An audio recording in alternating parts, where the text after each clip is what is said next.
Hello and welcome to Onesies, a podcast of one season wonders and blunders. My name's Andrew. My name is Emily. And we are working our way through When Things Were Rotten, 1975's Robin Hood sitcom, partially created by Mel Brooks and executive produced by him. Well, we hit the racist one, Emily. Yeah, we did. Cool.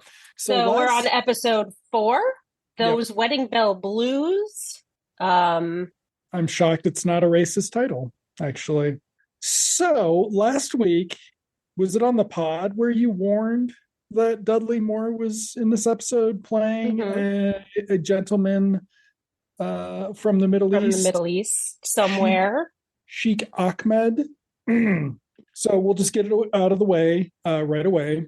Emily, was Dudley Moore wearing blackface or brownface? I don't think he was. Or if he was, it was subtle. It was subtle. It looks like he had a tan. I'll say that.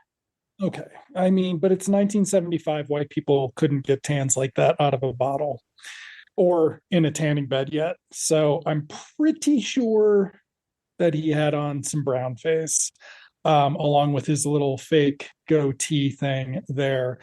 He does have one impromptu musical number, which is incredibly offensive, but also kind of good. Like it's technically competent. It's technically competent because he's one of those showbiz guys who's just like knows how to do everything, right? Or he was. It is a little bit racist. He also played the piano, which he in real life obviously played the piano. Did, and there was okay. Let's just go plot points, and I'll get into my, besides it being racist, my disappointment in this episode. Okay. So I mean, we open with Robin and Maid Marian on a fake ass horse that's hilarious, that's like hobbling back and forth. Marian is on the back. For some reason, she's wearing clothes like Robin and his merry men. I think her tights are blue instead.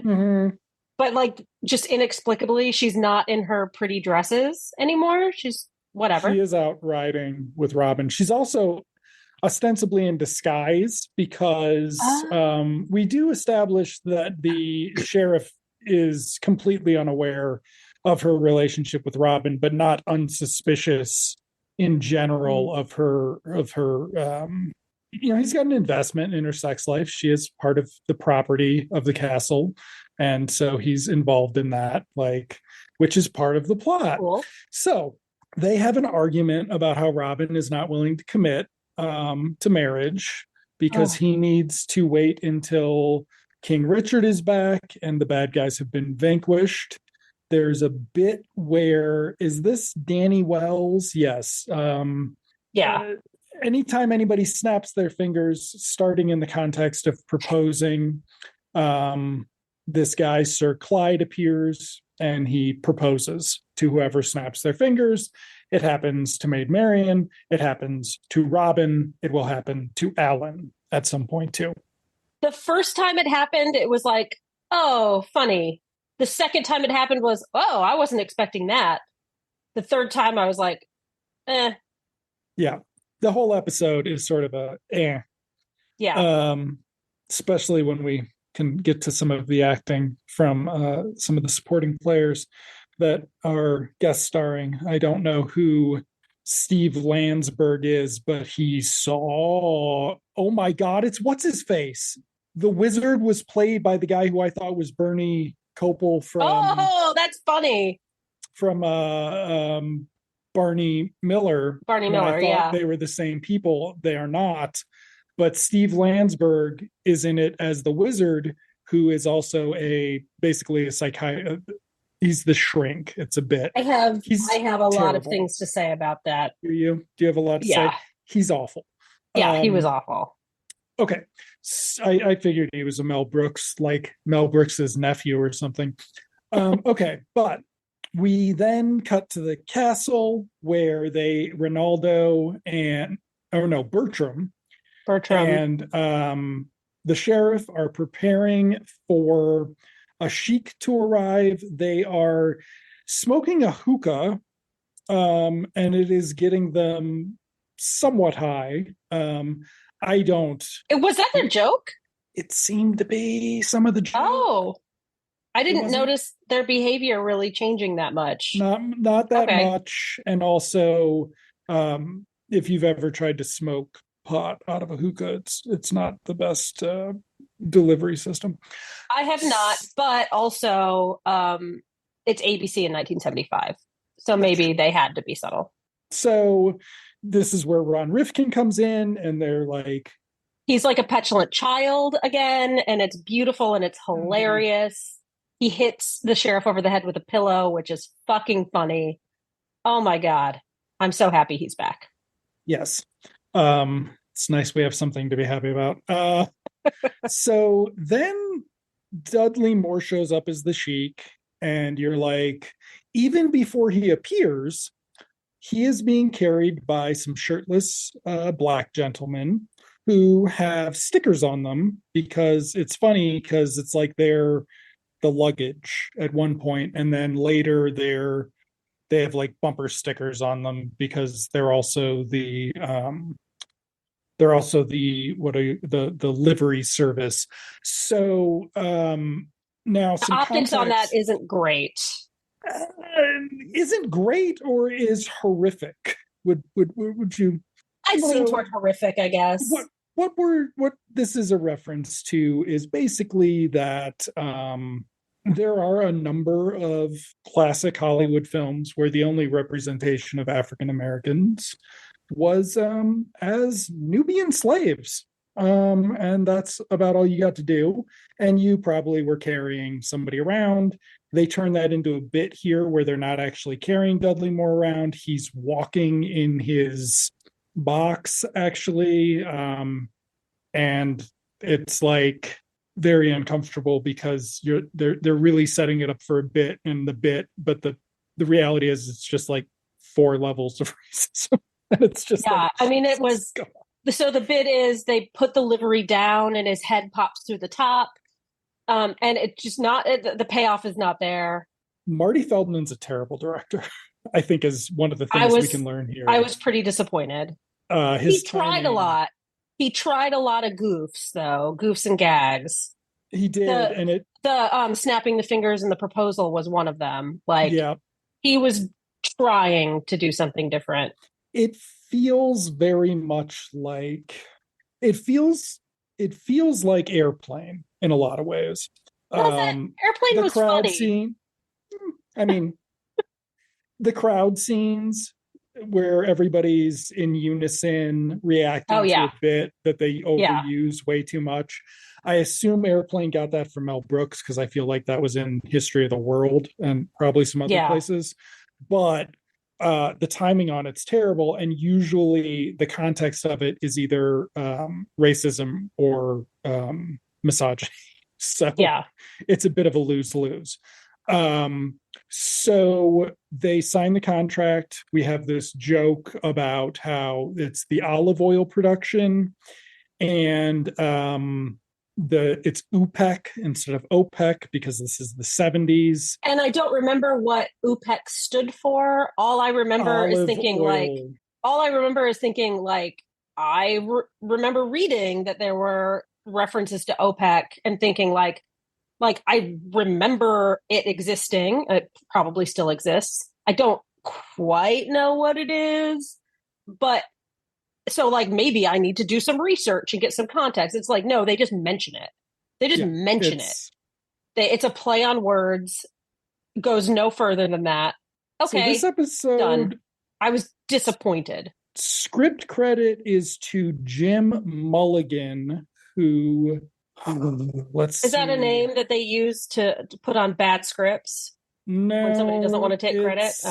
A guy who also wrote he wrote the entire Rocky Mountain Christmas TV special. We could definitely track that down.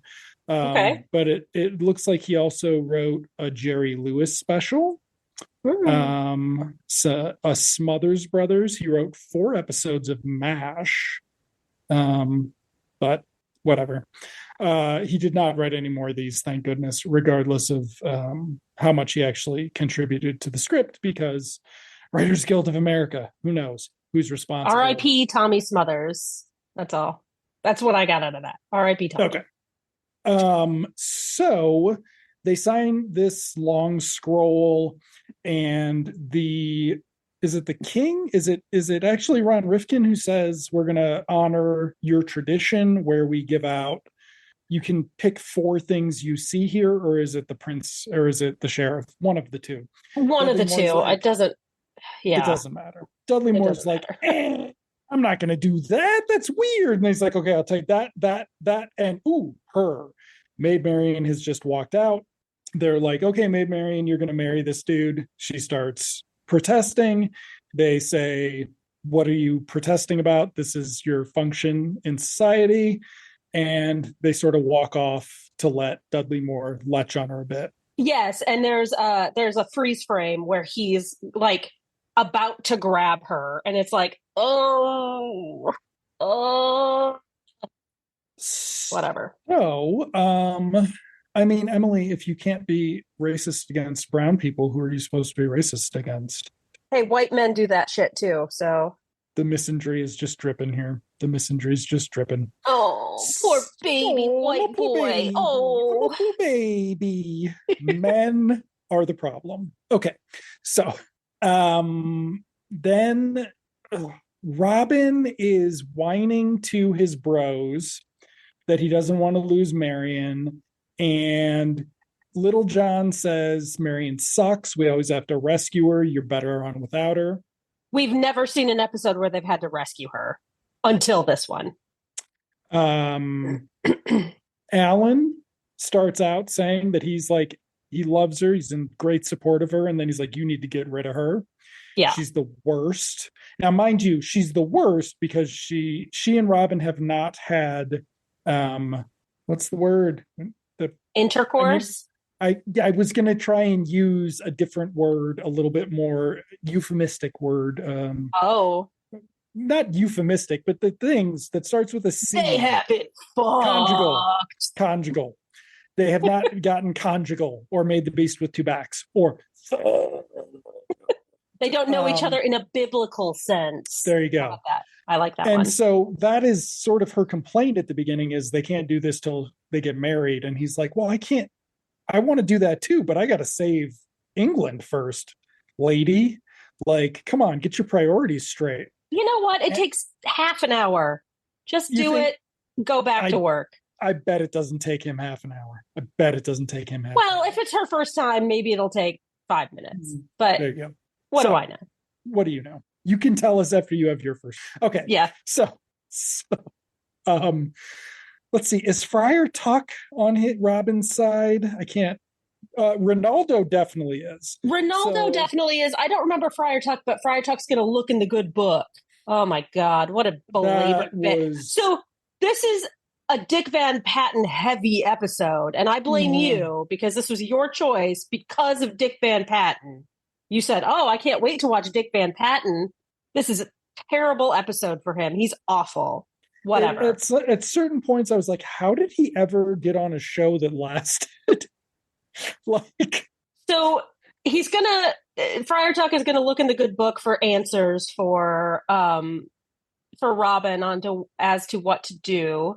And he just opens it, and like in the Bible and in lots of epic poetry and things like that, like Homer and whatnot, there's like so-and-so begat so-and-so begat so-and-so. It's a lot of lists of names of people. So the joke is that it's a play on that, except, it's Eve begat Abel. Yeah. Isaac begat Hayes. And then he's just like Sarah begat Vaughn. Like he's just naming people. And it's not funny and it's not good. No, did you black out of the first bit involving the good book? Oh yeah, when he opens it, music plays and like choral music, and they keep closing it and opening it and looking around, and it's just like this is not so funny. Bad. What is going on? What is going on? We were so hype on this show last episode. So Then some guy comes through town with a newspaper, and the Yeah. headline is Maid Marian marrying Prince Ahmed. And Robin grabs the newspaper and opens it to page 7 to read the story. Everybody misses the headline except the audience, which is really good Yeah. stuff. Oh, also, we forgot in the first scene on the horsey, Robin makes a wisecrack about how she's just a lady in waiting, and so she should wait or something. So this does establish that she is not royalty herself or related to the royalty. She is wait staff, actually. She's a servant. I mean, she's a glorified servant. Yes. Yeah. Maybe not even glorified. So then who tells Robin that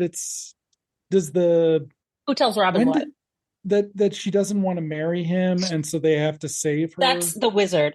Oh God, the wizard. Do we go to the wizard now? We must.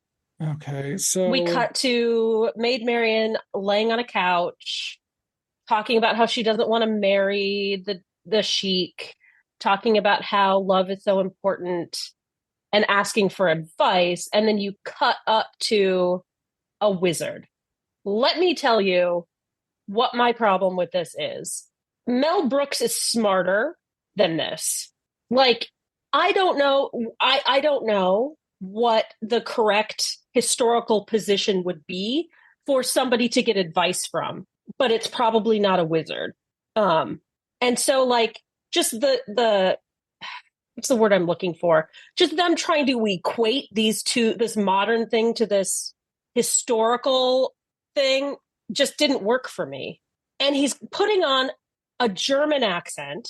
Sorry, I can't quite like get it all out. He sounds like his delivery, besides the accent, is like an angry, like maybe mentally unstable Groucho Marx. Like he's really pushing Groucho, but he's got this thick German accent, and it's awful from the beginning. I fucking hated it. Hated it.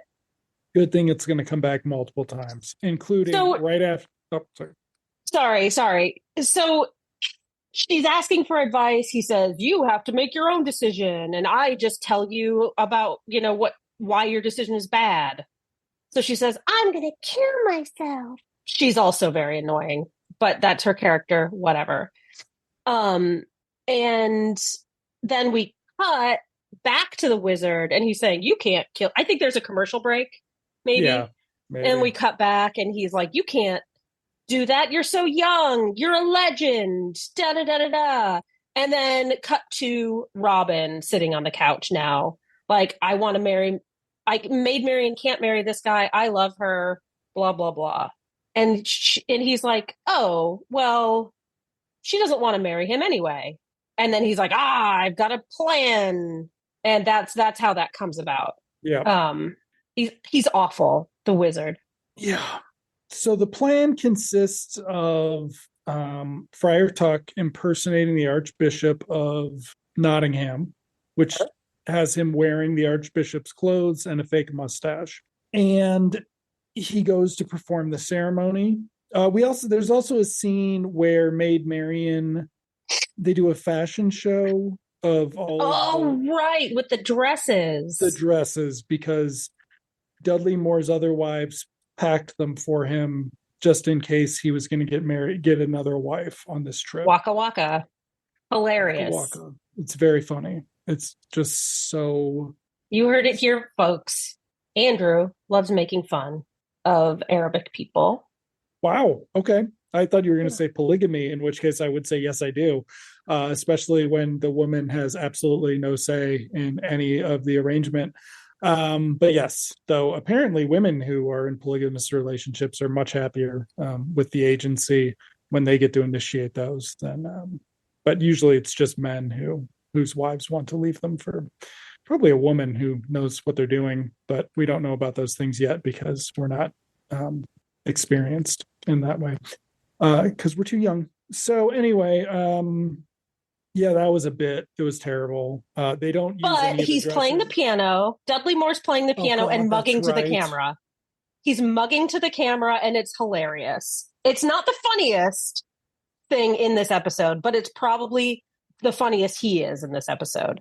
Is this the scene where then they're doing the sheriff then does a Bogart impression because it's a Casablanca thing and it's terrible?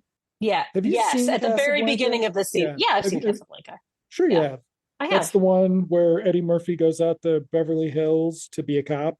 No, it's not that one. That's not Didn't that one. Andy Kindler tell you to watch that movie? Anyway, so he can for $60. Actually, I can tell you that a lot. So, but only for about 4 minutes. Yeah, but he'd do it on repeat. Anyway, yeah. So the Friar Tuck. So Dick Van Patten's gonna go and hold up the wedding, giving Robin time to come in and rescue Maid Marian, and we get these cuts to stock footage of horse hooves running. We do not know what the setup is going to be. Yeah. I think what a shame. So this is really where I'm just like, how did Dick Van Patten ever have a sitcom? Like, is 8 is Enough god awful? Like, I haven't seen it in 40 years. I don't think I've ever seen it. Miserably bad, as I would imagine spending time with Dick Van Patten would be. There's one funny thing, and it's right at the beginning. He comes in, he starts walking down the stairs, and he trips. That's it. The rest of it is terrible. There are certain moments during the episode where Richard Dimitri very much looks like he knows he's in something terrible. It's I feel like Dudley Moore was like held against his will and forced to film this. Like, I felt like he was miserable the whole time. He wasn't funny at all. I was so disappointed. I mean, how would he be with the script and Marty Feldman's incredible lack of comic timing? There's a scene in here where it's like somebody's doing a Marty Feldman bit. Somebody's doing an Igor bit where he's like breaking the fourth wall. And I'm like, how did Marty Feldman screw that up? That's his bit. Couldn't he be like, hey, Mel, what did we do that time? Yeah. 40 times in the other movie. Tell me how to do that. Yeah. So Maid Marian comes down the aisle. She's not wearing one of the wedding dresses we saw. So she doesn't even get to have that much of a plot where she gets to experience the wedding dress being selected for her. There is a bit here where I don't know what's going on, but like the sheriff is checking out some lady and Ron Rifkin gets mad at him. Oh, I didn't notice that. I don't think it's the wife. She just walks by and the sheriff's like, and then Ron Rifkin's like, pay attention. Oh. Which is, yeah. Okay. So Dick Van Patten tries to drag it out, but really they are at the last possible moment when Robin comes in with his master plan, which is that he and the other 4 married men. Oh, wait. Sorry. Wait. We missed the musical number. Oh shit, we did. There's a musical number. That's right. So one of the ploys, the last ploy is you have to do the Benghazi bridal dance. Yep. In order to seduce your bride, something like that. Yes. And he's like, oh yes, that ancient custom that we have. Yep. And they do a little tap dance number. Yep.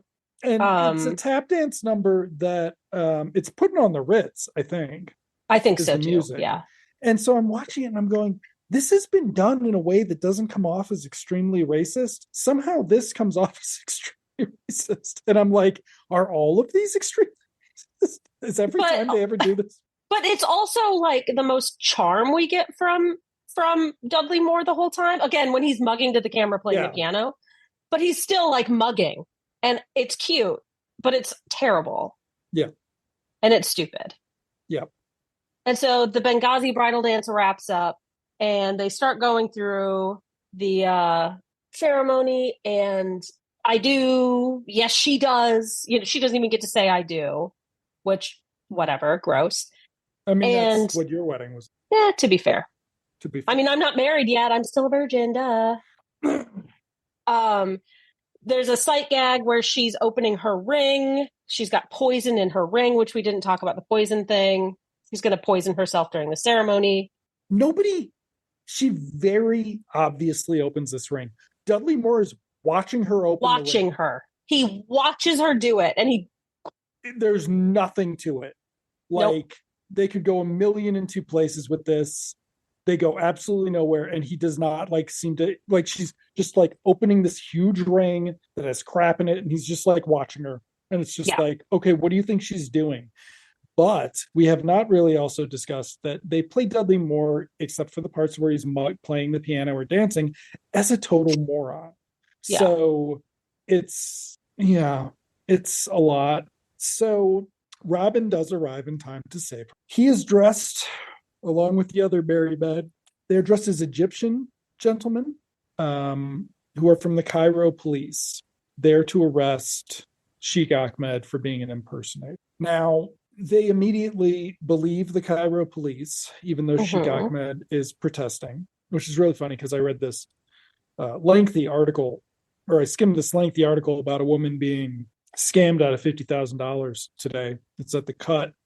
And someone pointed out that really all you have to do to convince white people that there's something mischievous going on and they're in danger is to drop a lot of words of, proper nouns about African nations and is this the woman who she was like a financial reporter or something? Yeah. What an idiot. That's such a classic scam. Whatever. Yeah. Cory Doctorow had it a couple weeks ago too, and everybody's just like, why are you people answering your fucking phones? Cory Doctorow fell for a scam? Cory Doctorow fell for a scam. He didn't give him any money, I don't think, but everybody's like, but some of the setup for this lady's thing is you can't trust brown people. And in this, it's like, okay, so if one brown person tells you not to trust the other brown person, you trust the new brown people, not the other brown people.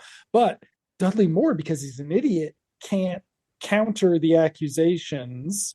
And so he just apparently disappears. So this is the funniest part of the episode. Okay. Okay. The exposition is done. He's a fraud. He's bouncing checks all over the Fertile Crescent, which they mispronounce somehow. And we're going to take him away. And Little John grabs him from behind and picks him up and carries him away. It was so funny. I almost spit out my drink. It was so funny.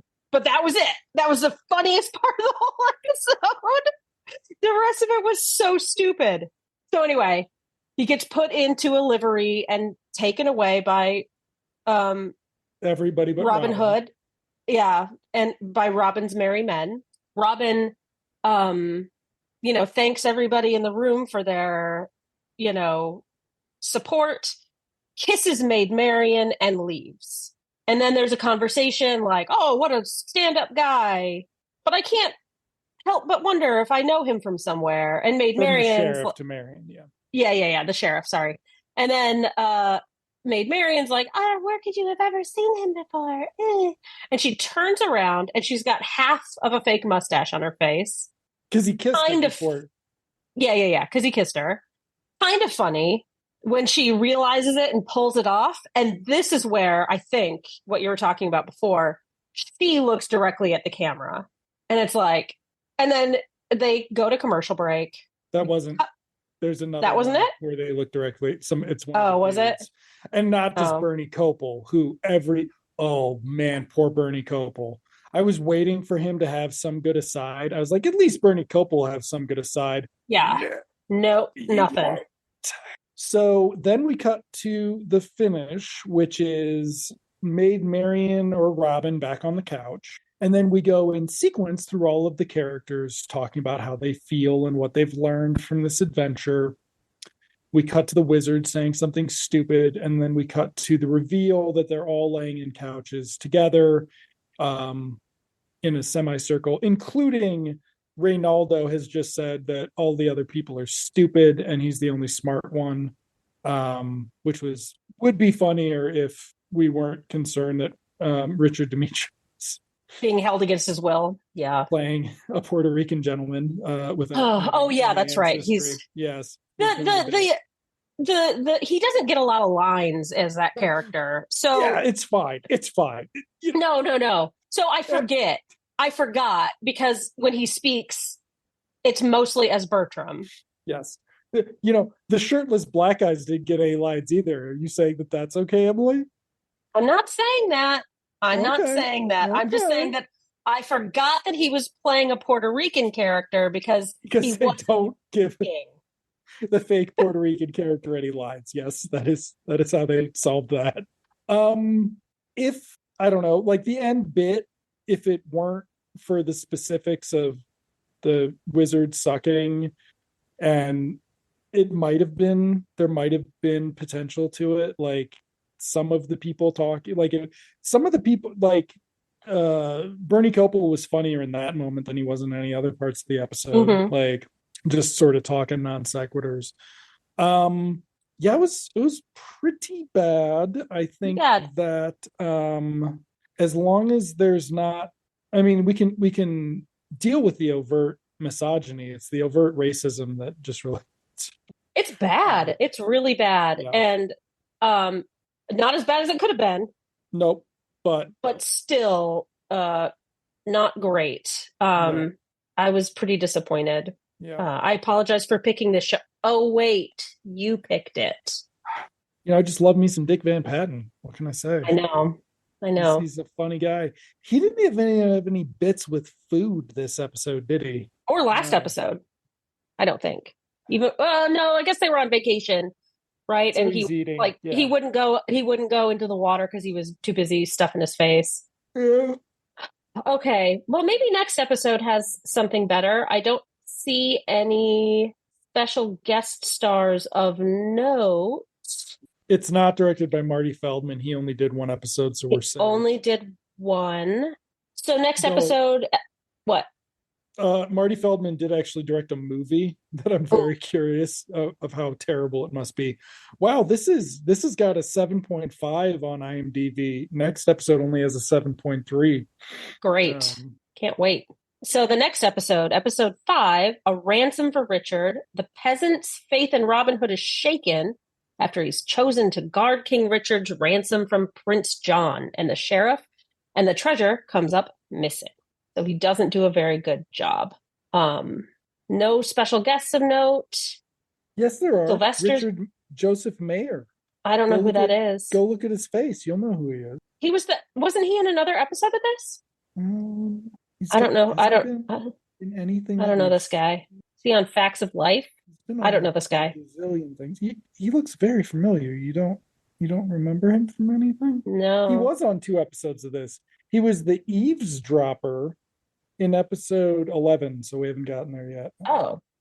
He was on Seinfeld. He was on Anything But Love. Oh. A regular on Anything But Love? Anything But Love is one of those shows that I've been wanting to watch with you, because I think it only had 1 season, but it's 22 episodes. Oh, is it 2 seasons? Isn't it 2 seasons? That's the one with Richard Lewis and Jamie Lee Curtis. That somewhat infamously, Jamie Lee Curtis bought her Golden Globe. Dude, 4 seasons. 4 seasons of that shit? Oh my God. Of that. Is that Ann Magnuson? Yes. Wow. Well, anyway. Anyway, we're not watching Anything But Love. Bummer. No. Join us next week, unless you have any parting thoughts, Andrew. Stop picking racist shows. Okay, I'll stop picking racist shows. Okay. Join us. One second. I'm holding. Has there been... Okay, so this is an ABC show, which has been some of our downfall. I was just going to say, has there been an ABC show without racism? But that was because we just watched Going to Extremes. Free Spirit wasn't racist because there weren't any black people allowed on set. Free Spirit was about when Winnie was helping them kill and keep sex slaves. That's right. I forgot. Yeah. No racism there, but no racism. Creeping on teenage girls. Yeah. That's how we do. Ugh. That's how. By we, I meant white men, or men. Actually, I didn't mean white men. It's all men who creep on teenage girls. Cool. So anyway, join us next week. We're gonna watch episode 5 of When Things Were Rotten, A Ransom for Richard. Andrew, I will see you in television land. fancy and television. Things were bad and that ain't good. Then came Robin Hood. Ba-ba. Soon a band of merry men he got. They wore outfits made of plain green cotton. Helping victims was their business. Boy, oh boy, was business good. Good for Robin Hood. They laughed, they loved, they fought, they drank. They jumped a lot of fences. They robbed the rich, gave to the poor, except what they kept for expenses. So when other legends are forgotten, we'll remember back when things were rotten. Yay for Robin Hood! They laughed, they loved, they fought, they drank. They jumped a lot of fences. They robbed the rich, gave to the poor, except what they kept for expenses. So when other legends are